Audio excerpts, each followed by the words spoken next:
अस्सलाम वालेकुम, कैसे हैं आप लोग। उम्मीद है ठीक होंगे। Welcome to my YouTube channel और मेरा नाम है डॉक्टर मोहम्मद इशफाक। आज की वीडियो में हम एक न्यू मेडिसिन के ऊपर बात करने जा रहे हैं। मेडिसिन का नाम हमारे पास है कॉलोफेक। अब देखते हैं क्यों इस्तेमाल की जाती है, क्या काम करती है, क्या इसके फ़ायदे हैं, किस तरह से आपने इसको इस्तेमाल करना है, कितनी दफ़ा दिन में इस्तेमाल करना है और क्या इसके बुरे असरात या मुज़र या साइड इफ़ेक्ट्स हो सकते हैं। तो आज हम इसी टॉपिक के ऊपर बात करेंगे। वीडियो स्टार्ट करने से पहले काइंडली मेरे चैनल को सब्सक्राइब कर लीजिएगा, बेल आइकन को प्रेस कर लीजिएगा ताकि मेरी सारी वीडियोस आपको मिलती रहा करें। तो चलें वीडियो स्टार्ट करते हैं। तो आज की मेडिसिन का जेनेरिक नेम, सबसे पहले हम बात करते हैं मेडिसिन के ब्रांड और जेनेरिक नेम के ऊपर। तो जैसा कि मैंने काफ़ी वीडियोस में रिपीट किया है, जो लोग मेरी वीडियोस को फॉलो करते हैं उन्हें पता होगा कि मैंने हमेशा आपको एक बात गाइड की है कि आपने जब भी मेडिसिन का नाम याद करना है तो उसके जेनेरिक नेम से याद करना है, क्योंकि ब्रांड नेम जो है वो चेंज होते रहते हैं, वो कंपनीज अपने हिसाब से नाम रखती हैं। आपने जेनेरिक नेम याद करना है क्योंकि जेनेरिक नेम चेंज नहीं होता। अगर मैं इसको आम ज़ुबान में बात करूँ तो इसको हम फार्मूला या साल्ट भी कहते हैं, लेकिन फार्मेसी की या फार्माकोलॉजी की ज़ुबान में इसको हम जेनेरिक नेम कहते हैं। तो आज की हमारी वीडियो का मेडिसिन का जेनेरिक नेम है मेबिवरीन हाइड्रोक्लोराइड के नाम से, और ये हमारे पास 135 mg की टैबलेट है। हम देखते हैं कि ये क्यों इस्तेमाल की जाती है। तो ऐसे लोग जिनको पेट के मसाइल होते हैं, पेट के पट्ठों के इश्यूज़ होते हैं, पेट में या कोई किसी भी किस्म का ज़ख़म होता है, या फिर उनका जो है वो पखाना ठीक से नहीं आता, अफारा हो जाता है, ब्लोटिंग हो जाती है, खाने के बाद खट्टे खट्टे डकार आते रहते हैं, दिल ख़राब होता रहता है, वॉमिटिंग नोज़िया जैसी फीलिंग होती रहती है, या फिर जो है वो उनके मड़ोड़ उठते रहते हैं, थोड़ी थोड़ी देर के बाद क्रैम्स फील होते हैं पेट में, ऐसे लगता है कि जैसे वॉशरूम जाने की जो है वो अर्ज होती है, मतलब उनको बार बार जो है वो वॉशरूम फील होता रहता है, बट जो है वो सही से पखाना खारिज नहीं होता, और खाने के बाद ख़ास तौर पे उनका पेट फूलना शुरू हो जाता है, स्वेलिंग सी हो जाती है। तो इस किस्म के जितने भी पेट के मसाइल हैं उनको ठीक करने के लिए हम ये दवाई इस्तेमाल करते हैं। इसके अलावा गैस के जिनको ट्रबल होती है, गैस का बहुत इशू होता है पेट में, गैस सही से खारिज नहीं होती, थोड़ी थोड़ी देर के बाद पेट में हवा बनना शुरू हो जाती है, पेट फूलना शुरू हो जाता है, थोड़ा सा कुछ खाया, दूध वगैरह पिया या कुछ भी खाया तो पेट में जो है वो गड़बड़ सी शुरू हो जाती है, इरिटेशन शुरू हो जाती है ख़ासतौर पे खाने के बाद। तो ऐसे लोगों को भी हम ये दवाई का इस्तेमाल करवा सकते हैं।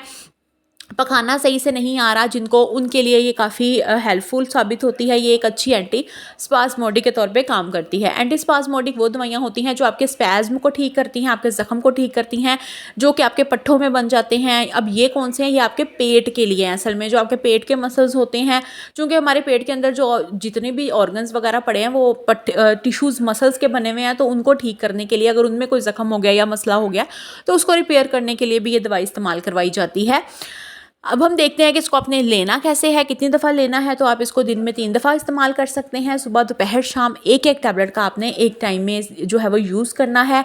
और अगर आपको ज़्यादा प्रॉब्लम है तो आपने 3 टाइम लेना है, लेकिन अगर आपको ज़्यादा प्रॉब्लम नहीं है तो आपने सिर्फ 2 दफ़ा सुबह शाम इसका इस्तेमाल करना है, और एक टाइम में आपने एक ही टैबलेट का यूज़ करना है। जैसा कि मैंने पहले भी अपना काफ़ी बार आपको एक ही बात बताई है कि इस तरह की वीडियोस जस्ट फॉर नॉलेज होती हैं, आपने डॉक्टर को फॉलो करना होता है। इस तरह की वीडियो सुन के आपने दवाइयाँ यूज़ नहीं करनी होती, क्योंकि हर मरीज़ का अपना जो है वो अलग मसला होता है। उसकी डोज़ भी उसी के हिसाब से डिसाइड की जाती है कि इसको 3 की ज़रूरत है या 2 गोलियों की ज़रूरत है या 1 टैबलेट की ज़रूरत है। तो वो आपने खुद से नहीं लेनी, क्योंकि सेल्फ मेडिकेशन हार्मफुल भी हो सकती है और होती है, तो इसलिए आपने खुद से नहीं लेनी है। इस तरह की वीडियो जस्ट फॉर नॉलेज के लिए बनाई जाती हैं।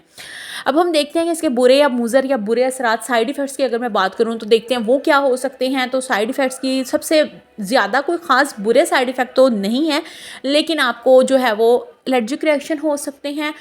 एलर्जी रिएक्शन में क्या होता है कि अगर आपको कोई भी दवाई का साल्ट या फार्मूला, जैसे मैं आसान लफ्ज़ों में बोलूँ तो साल्ट, ये जो अंदर होता है दवाई का एक्टिव इंग्रेडिएंट, वो आपको सूट नहीं करता, जिसकी वजह से आपको इरिटेशन शुरू हो जाती है, बॉडी पे खारिश आती है, सांस में तंगी हो सकती है।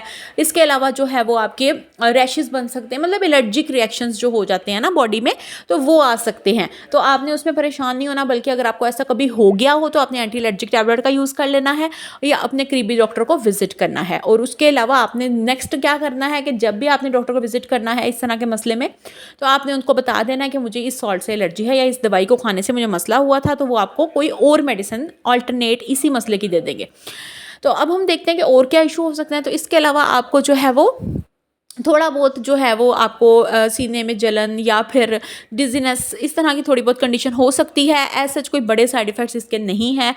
तो ये थी जी आज की हमारी वीडियो। उम्मीद है आपको वीडियो अच्छी लगी होगी, समझ आई होगी। कोई क्वेश्चन हो पूछ सकते हैं। तो बहुत सारा ख्याल रखिएगा, चैनल को ज़्यादा से ज़्यादा शेयर कीजिएगा, सब्सक्राइब कीजिएगा और ऐसे ही मेरे साथ जुड़े रहिएगा। मिलते हैं इंशाल्लाह अगली वीडियो में। अल्लाह हाफ़िज़।